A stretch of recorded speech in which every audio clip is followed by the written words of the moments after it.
They're as best in sport attire. Oh, really? Yeah. O nga pala, muntik na nakalimutan. Yes, this is 10% from the criteria of judging. Oh, yes. And the candidate, well, tawagin muna natin yung mag-a-award. Okay. The trophies awarded by Lydia Sanchez. All right. And Miss the Linda sash, Sache. yeah. And the sash by Miss Elvis and Nathan. Please come up on the Yes. stage. Wala tayong music, darling. Play the music para maging emotional and dramatic ang ating awarding. Okay. And the best in sports attire will goes to... That's including cash prize. Kung magkano, hindi natin alam. Pagbukas na ng envelope. So prize, 1 million euros. All right. But anyway, kidding aside, the candidate will receive the best in sports attire goes to... Candidate number... Correct ka dyan. 9! Number 9.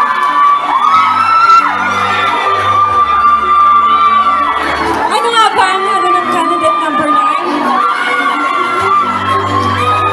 Ang galing. Oh, candidate number 9. Congratulations.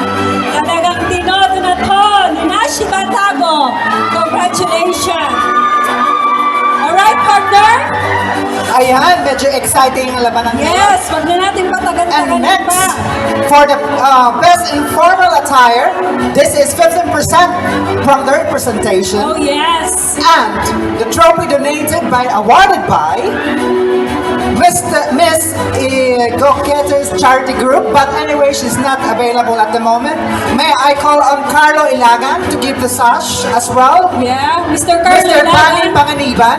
Bani Panganiban, please come up on the stage to give the sass Yes. for the miss. And the best formal attire goes to Ta-da-da-da!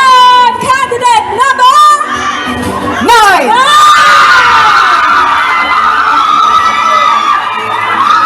Alright! The atmosphere of candidate number Yes. 9. As you can see on her formal attire, she is lovely Yeah, I really like it. in black. Yes, yes. Congratulations, candidate number 9 again. You won the best in Formal attire. attire. Miss Nashiba Tago did it again. All right, thank you and congratulations. And also we have a best in talent. Oh, best in talent. Sino ba ang nagwagi sa ating Madami Best ako in nakikita talent. best in talent. They're all talented. ikaw pa, be? Sino ba ang gusto mong talent sa kanila? All of them, because I don't have them. Yes. My favorite talent is the candidate number 1. It feels I'm in love when she have it. Surfing. What Yes. is that ba? Anong talent niya? Parang nagpakilig siya sa tao. Oh. Yes. But anyway, that's my favorite. We will see who is the best in talent. And the best talent is actually 25% from the criteria of judging. Okay. And to be awarded by FLS organization and such by Carmen Loaders. Yes. And candidate number Best in talent. talent. Sabay tayo, partner. Let's do it. Candidate number 9. Alright. Candidate number 9.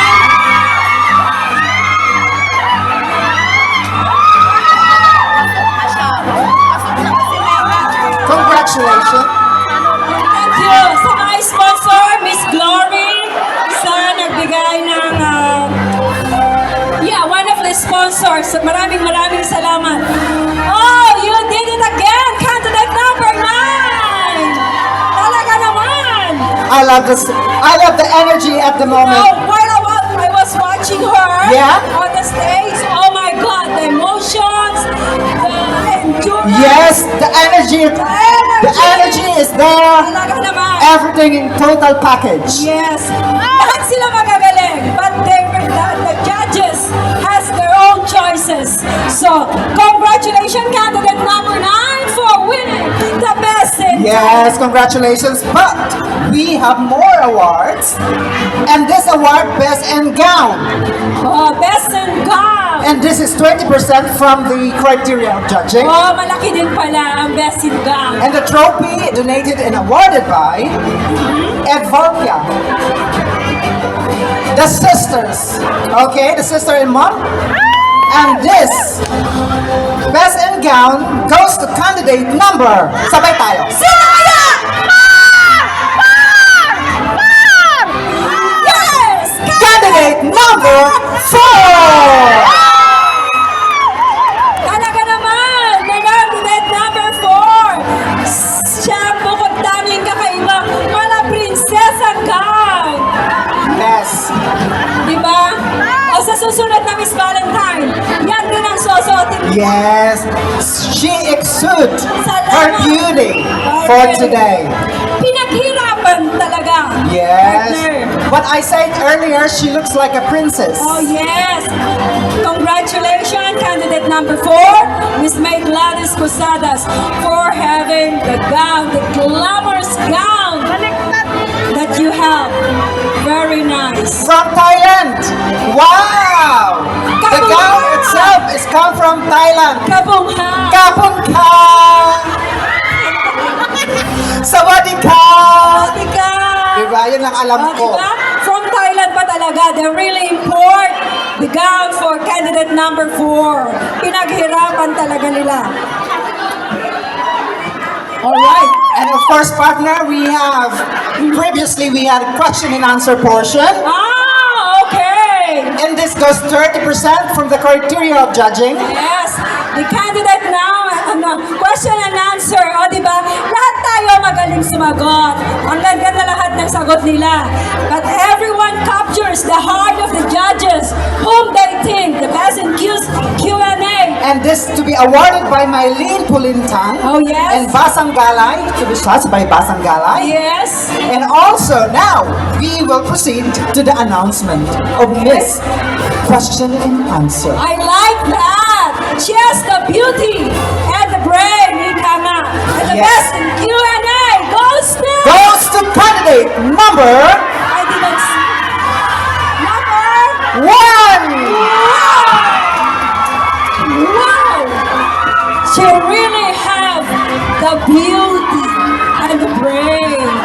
Pero you know, kaya talaga, may kanya-kanya tayong talagang magaling sumagot, di ba? And every answer is correct. Walang maling answer. Congratulations, Miss Ella May from Freedom of Friendship. Congratulations for Yes. this best in Q&A. I love you daw, sabi nila. Oh, you really captures the heart of the audience. There you have it, guys. We have awarded the minor award. Yes. And of course, we don't forget